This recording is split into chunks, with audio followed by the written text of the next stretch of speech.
Hi, it's Kathy from Raven Vintage. This is my first tutorial on Patreon, and I'm a little excited.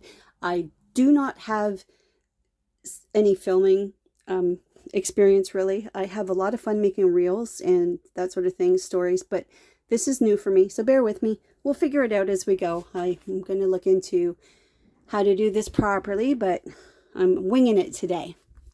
So, I make junk journals. Well, first of all, I design printables, and my printables are 8.5 by 11.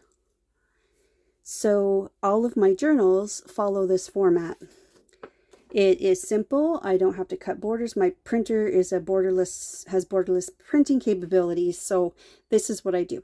So I make my journals the same. My tea-dyed paper, this is copy paper, tea-dyed, fold it in half. Everything starts with 8.5 by 11.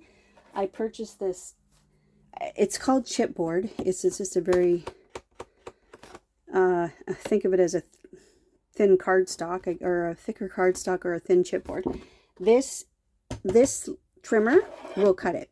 That's, if that gives you an idea of how thick it is. But it's strong enough for a cover. I'll show you a couple, actually.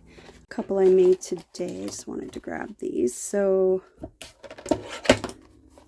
using this 5-in-1 ruler, and I'm just so pleased with these corners. That's really what I want to show you today, is how beautiful these corners are. It's just really made a difference on my junk journal covers. So pleased. So when we glue the inside covers and do our stitching, like that's I'm so happy with this. I'm just really happy. Here's the one that I demonstrated in the reel. This is a witch journal I'm working on. This is actually much thicker. These pieces here are recycled from a binder. You cut the vinyl off. I'm sure you've seen me do that before, and then you repurpose the chipboard inside. Fantastic for a journal cover. But that is so... The edges are beautiful. The corners are beautiful. Can't say enough about it. So I wanted to show you a little slower video how we do it. So again, my journals are 8.5 tall, 5.5 wide. So my front cover, my back cover, sorry about the noise. So there's my two pieces for my front and back cover. I take another piece of 8.5 by 11 and I keep trimming off spines from one piece. So I'm going to do an 1.5 inch spine. Line that up, hold that tight. There, done with the noise. Okay. This is vinyl wallpaper, and like washable wallpaper from a sample book. That is upright. I do want that to be my front cover, so that needs to be, when I flip it over, it needs to be on the left. So if this makes sense, that's going to be my front cover. Now, I'm going to start with a clean edge, if that makes sense. So from the wallpaper book, you can see where I cut this, but this edge is a good clean edge. So I'm going to line that up with my mat. The bottom and there. Okay, so if I approximately do that, that's the back. Okay, let's see what the front's going to look like. That's about there. That's beautiful. Most of that flower is right there. So I'm going to guesstimate that that's going to be pretty much centered. I'm going to have excess. So the first thing I want to do with this ruler is map out my cover, the front, the back, and the spine, so that I can trim off the excess and get this beautiful margin that's equal all around. I think once we glue our inside covers on, it's going to be nice and neat. So let's start with that. So let's start by gluing down one guy. I'm going to mark everything top right. Should always do this. We've all sewn stuff in upside down, glued something upside down. So I have top left, top right. So let's just start with this guy. First thing I'm going to do is get myself a nice edge. So I'm using this as my thickness for my margin. So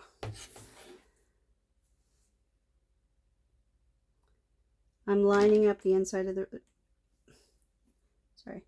I'm lining up the ruler, the inside of the ruler on the edge of the paper and giving myself a guide. Now this isn't precise, this is just a guide to get me started. So I did turn that over. I'm using art glitter glue. I'm using a precision bottle so that I don't waste. I would use two-sided tape, but this is a light cover, and over time I'm concerned that that tape might discolor, like go yellow and show through. So I'm going to not use two-sided tape on the cover. Let's just do this. There. You don't need very much glue. It's nice. It's going to be nice and even because we did a real thin amount. So up and down doesn't matter so much. We did eyeball it already, but I do just want to get up against that guideline that I made. Let's start with that. Now before I burnish that down, let's just double check. It's a little wide. Get right on top. There, I just pushed it to the right a little bit until I'm lined up there. Let me see it here. Yep, that looks good.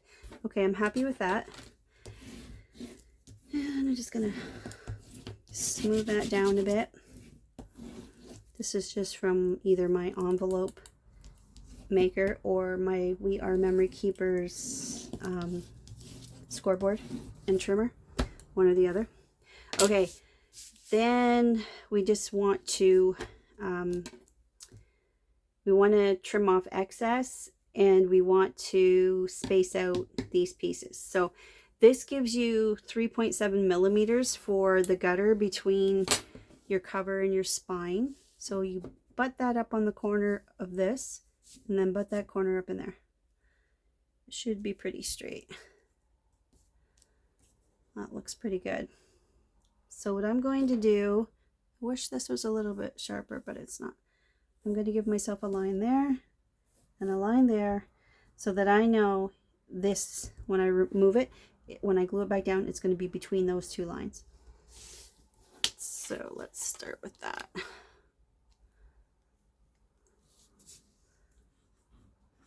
Whoops. I don't want too much glue on the spine because we are going to sew through this. So just pretty light. And it's going to be secured with the stitching and then the inside cover and such. I'm not really concerned about. The only thing you might want to worry about is it bubbling, like air pockets. Okay, so this is butt up in the corner. This is butt up in the corner, and I am between my two pencil lines. Now, before we burnish that, let's check the bottom to make sure it looks a little skinny to me. Yep. I'm just gonna move you over a little bit. Oops. That glue sets pretty quick, so there we go. Yep. That looks good. So what I would do in the past is I would use this as my guide, and then I'd put the other cover here, and then when I would close my journals, they would be like wonky, like they wouldn't line up like these ones are lining up, and yeah, lots of problems. So this, I believe, is going to eliminate that problem. So that's fantastic. All right, and then we'll zip through this part here because what can we do? Let's, I just want to do this. I just want to get that down, put him in there, give myself a little guideline, do this side, push that, butt those ends, the two corners in, give myself a little guideline. Okay. I might put one there too. Might see if that helps. Okay, glue.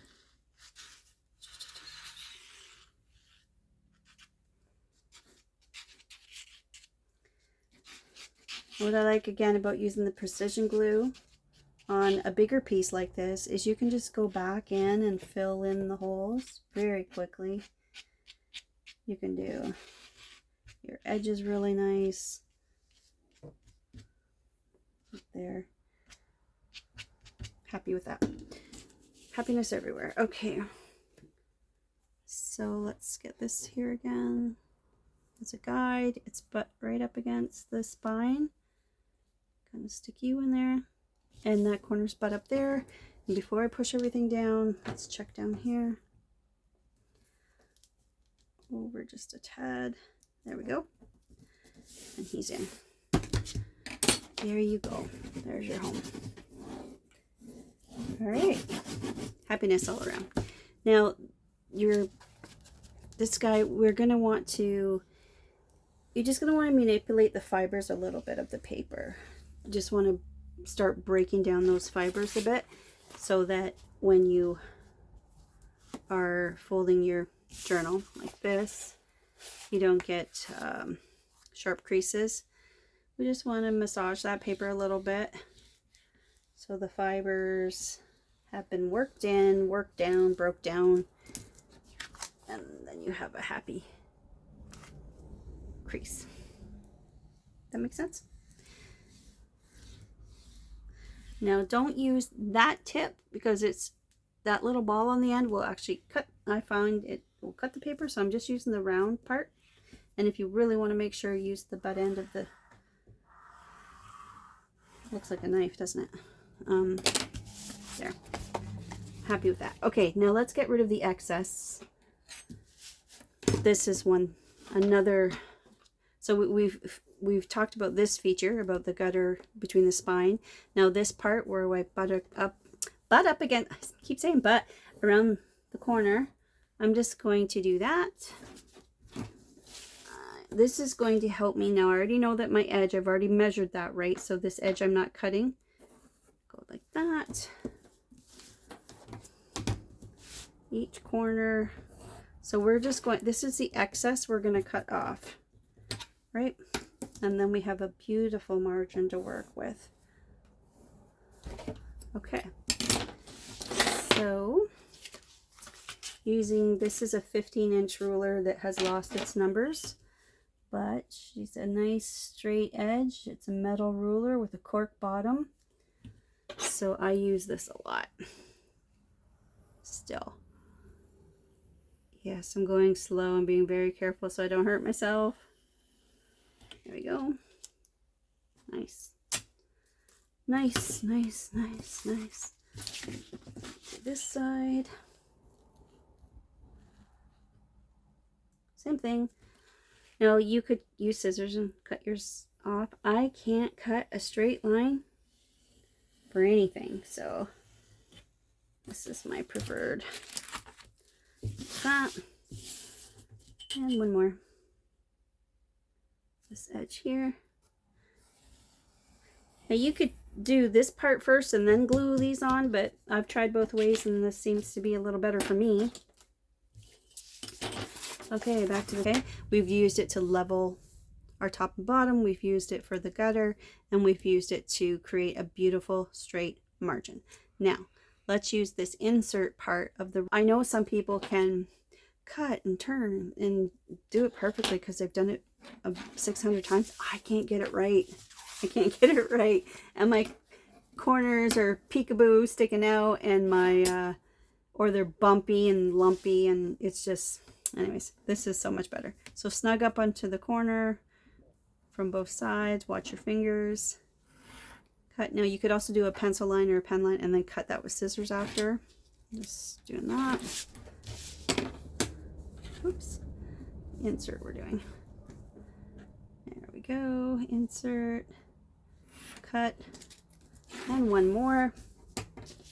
Ah! This is the best. This is the best part of the ruler. I love it. Okay, there we go. Now there is a corner rounder that you can do, and then what you basically do is you cut here, and then you've got this third little flap, and the flap folds over, and then you do your size. So we'll do that in another video.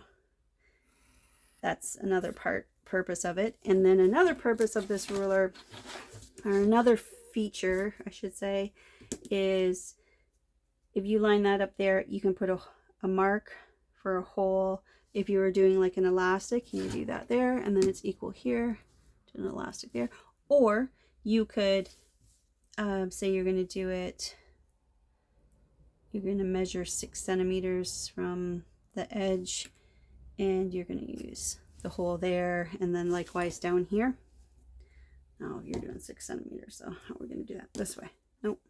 I guess you turn it this way. Yeah. And then do your hole, and then you get the idea. That's what that's for measuring holes for your elastic closure, if that's how you're going to do it. Okay, so let's talk about this. Do you fold the top first or the sides first? Top and bottom or sides? I'm doing sides. I think there's arguments for and against, but I'm doing sides. Okay. So I like to do some glue right along the edge of the cardstock, or the chipboard, sorry. And then this guy. Well, like I said, sometimes I would use double-sided tape, but I'm concerned that this is light and that this might discolor over time. And yeah, not going to do that. Okay, so let me see what I have here. Smooth my edge.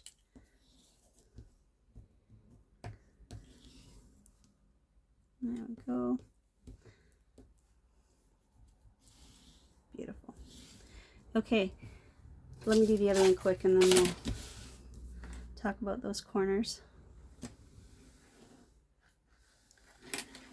I have a feeling that this is just going to be, I'm going to be making covers left, right, and center, because that was the part I would put off because I didn't, basically it's the corners. It's the corners that I just struggled with. So now I don't have to worry about it anymore. Okay, here we go.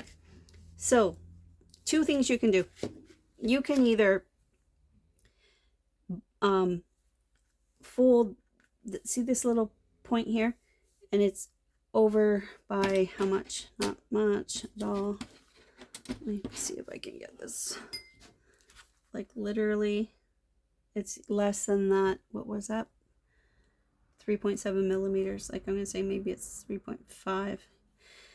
So you can either fold that guy in, fold him down, fold him in, or roll him in like this, glue him down if you want.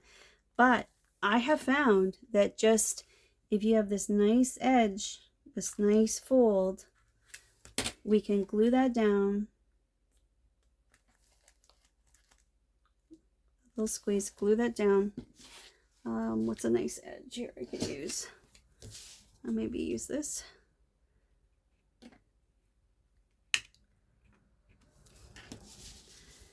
Let's get some glue under here. How can I lift that?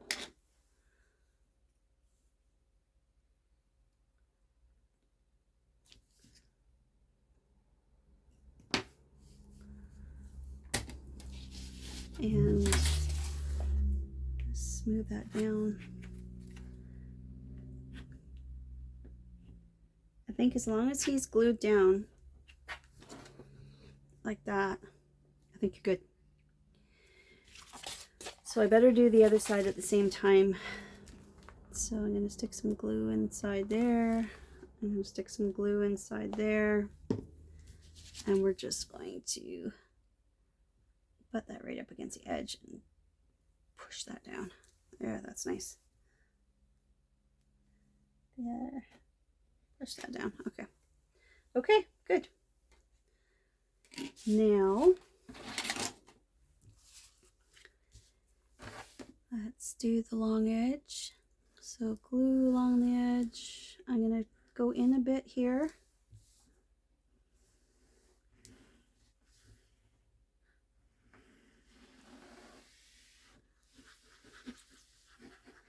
How's that? Okay. Let's fold you over. I'm going to start from the middle. give you guys a little squeeze, and then push that out.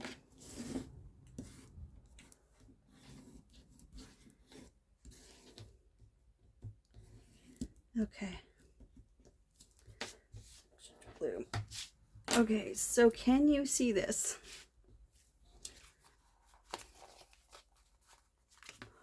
How did we make it with our corners? Pushing right down on my end frame. Push that right down. Let's see. Look how neat that is. Look how neat that is. Now this guy, he's got just a little bit, barely, of an overhang. But you know what you can do? Ever so just, I don't even know if it needs it. Barely. Just a little snip. Now if it's a white core paper, you might want to distress that with some aging ink, but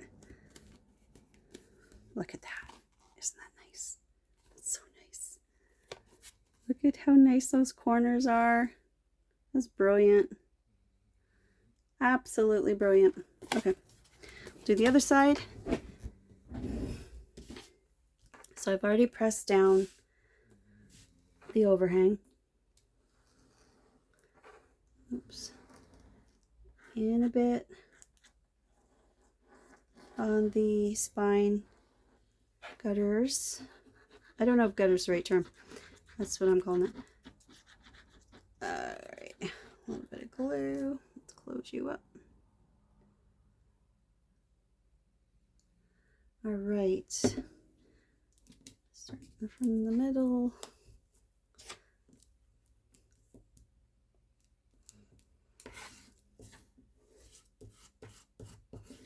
Gosh, that's so nice. I'm just so pleased with that. Okay, I went a little heavy on the glue, I think, but look at that. So nice. Good. Happiness. How are you? I would say that's perfect. And I would say that's, I don't, is that an overhang? I can barely tell. There, not now. Look at these corners. Look. Wonderful. That's fantastic. Okay, does anybody remember what's the top and what's the bottom? I should have put my T down a little bit lower, but I do because I wanted that to be the front. So this flower is, that looks like a peony, but I'm not sure what that's supposed to be. Beautiful, beautiful corners. I am beyond pleased with this 5-in-1 ruler. So on the reel, at first I only had a Canadian link. Now I have a US link. If anybody wants it, let me know. Oh, excellent. Okay, thank you. Thank you for hanging out with me on this very first tutorial video. I will get better at it. I'm sure there's a lot of blank pauses in there. Sorry about that. I will work on it. I'll get better at it. But I'm just happy to be hanging out with you, happy to be crafting with you, getting to know you, and having, I don't know, even though you're not here in the room with me, I just feel like we're hanging out. So thank you. Thanks for hanging out with me, my craft friends and my feathered friends. Thank you so much for being part of the Raven Vintage flock. If you have any questions about this guy here, this tutorial, send me a message. If you have any requests for other tutorials, would love to hear what you'd like to see. This is new, so I am open to all kinds of ideas for tutorials. If there's something you'd like to see, if there's a reel I've done that you'd like me to slow down and do. So my battery died. I have a lot to learn about filming. I'll get there. I'll figure it out. So I just wanted to say again, thanks for joining me today inside Patreon. I think I'm really going to like it here. I feel like you're just right there on the other side of the lens hanging out with me and crafting. So I I really look forward to your input on what videos you'd like to see, what tutorials you'd like to see, what products you'd like demonstrated. I do also want to, I'll do them in separate videos, because if this part is not your thing, then you can bypass them. But I would also like to do some videos about using Canva and using these platforms like Instagram and Etsy, and maybe you don't want to pay for a full course, but maybe we can just answer some general questions, and maybe I can help you out there. I've just kind of stumbled my way through things, and I'm just starting to take some courses now. So maybe we can learn together if that's something you're interested in as well. Okay. Thank you to everyone in the craft community that's been an inspiration to me. I love all the videos and tutorials, and it's such a great community. Thanks again. And I don't even know how to end a video except to say thanks for joining me, and I will see you in the next video. Bye. No, let's not do it like I don't have a fancy tagline to end my videos. I will see you in the next video. Bye.